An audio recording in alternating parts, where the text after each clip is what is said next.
Alright, so here's where I store my Drogue hatch. And right now it's not attached to anything. Make sure everything's secure. So your drift speed at the moment, it's not too bad, 1.6, 1.7 kilometers an hour. So this first part is my retrieve rope. I'm just going to make sure that's secure around my handlebar.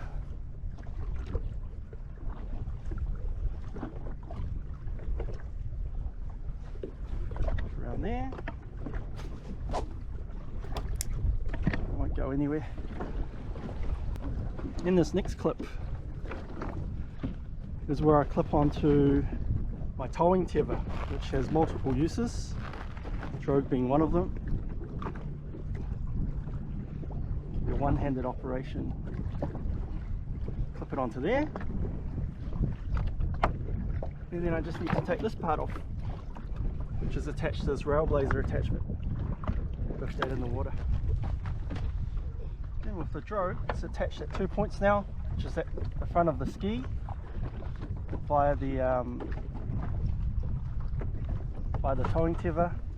The other part's attached to my handlebar here, and that's for my retrieve. Basically, you just need to unwrap it.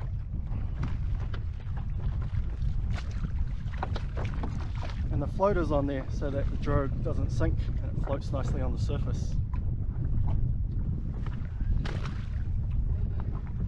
Throw that out. Let it do its thing. Right, now that the Drogue is deployed, yeah, we're pointing into the wind and there's less water getting into the footwells. The retrieve should be pretty easy. It's just taking hold of the retrieve cord, which I've now put around my steering handle. It's be a matter of pulling this in, attaching the tether back to the Railblaza,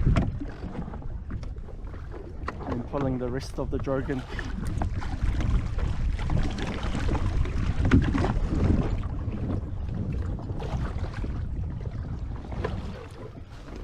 Most Drogues should have a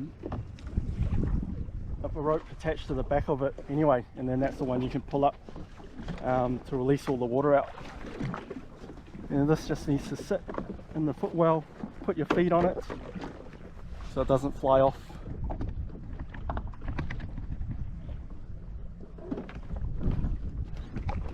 Just put the Drogue down here and I'll just step on that for when I move.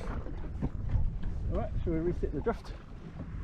Here's a closer look at the full Drogue setup. So you've got the Drogue, or the sea anchor here, a float, which keeps the Drogue floating at the top of the water when it's deployed, rather than have it sinking. Very useful that way. It works to its best effect, and it means you can see it in the water all the time. Yeah, it's connected via rope here.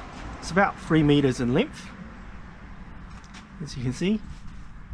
And then what you'd want to do is have the end connected to the front of your ski, to the tow point. So here's where I would always put the Drogue connection, which is to the front of the ski here. I'm a bit luckier in that I've got this towing tether, which you can see, which is always connected to tow points, so I don't need to have the Drogue pre-connected to the ski before I launch. I can use this towing tether either for the Drogue or for the Cooper anchor or for getting towed. And this is what the towing tether looks like. It's nice and secure along the ski, and it's connected to this Railblaza attachment. And this is the point that I would click the Drogue into. And once I finish using it, just connect it back here into the Railblaza attachment.